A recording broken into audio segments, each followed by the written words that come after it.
দর্শক, আজ আমরা দেখব বাংলাদেশের সবচেয়ে ব্যস্ত নদীবন্দরগুলোর একটি, সেটি হচ্ছে সদরঘাট, ঢাকা। এটি শুধু একটি লঞ্চ ঘাট নয়, এটি নদীবন্দর নয়, বরং লাখো মানুষের যাতায়াতের প্রধান মাধ্যম।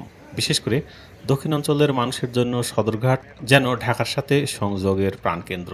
কিন্তু এই ব্যস্ততার মাঝেই লুকিয়ে আছে নানা সমস্যা, ভোগান্তি এবং ঝুঁকি, যা আজ আমরা বিস্তারিতভাবে দেখব। সদরঘাটে প্রথমে পা রাখলেই চোখে পড়ে মানুষের ঢল। চারিদিকে শুধু মানুষ।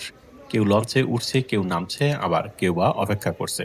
লঞ্চের সারি, হকারদের ডাক, যাত্রীদের কোলাহল, সব মিলিয়ে এক বিশাল কর্মচাঞ্চল্য। এই ব্যস্ততা দিনরাত ২৪ ঘন্টা চলতেই থাকে। প্রতি বছর ঈদের সময় সদরঘাটের চিত্র হয়ে ওঠে আরও ভয়াবহ।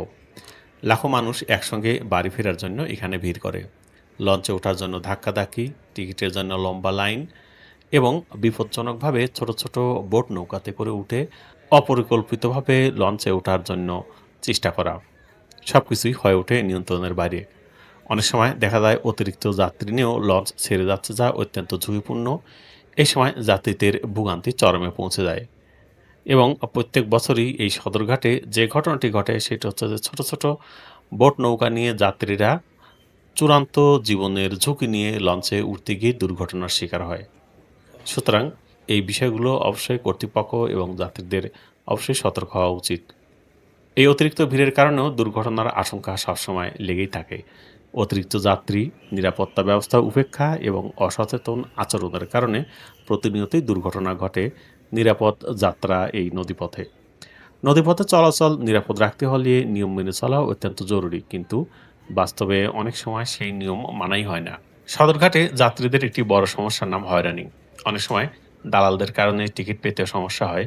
অতিরিক্ত ভাড়া দাবি, ভুল তথ্য দেওয়া বা জোর করে টিকিট বিক্রি, এসব সমস্যার মুখোমুখি হতে হয় যাত্রীদের।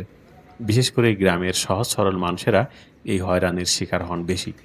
এই সমস্যাগুলো দূর করতে প্রয়োজন আরও কঠোর ব্যবস্থা নেওয়া এবং পরিকল্পিত একটি মাস্টার প্ল্যান করা। সব দোষ শুধু ব্যবস্থাপনার নয়, যাত্রীদেরও অসতর্কতা অনেক সময় সমস্যার কারণ।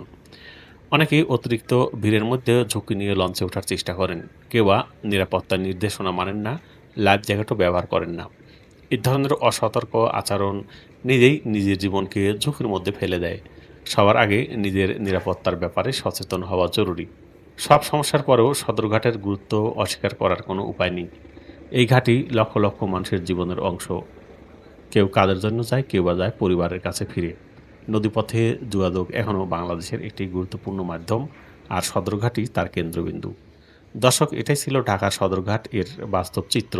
ব্যস্ততা, ভিড়, ভোগান্তি এবং প্রয়োজনীয়তা। এই জায়গাটি যেমন মানুষের জীবনের সাথে জড়িত, তেমনি এখানে রয়েছে বিভিন্ন উন্নতিরও সুযোগ। ভিডিওটি ভালো লাগলে লাইক দিন, শেয়ার করুন এবং আপনার মতামত অবশ্যই কমেন্ট করে লিখুন। ধন্যবাদ, সবাই ভালো থাকবেন। দেখা হয় বাংলাদেশের নতুন কোনো জায়গার নতুন কোনো ভিডিও নিয়ে। সে প্রত্যাশায় আজকের মতো এখানে শেষ করছি।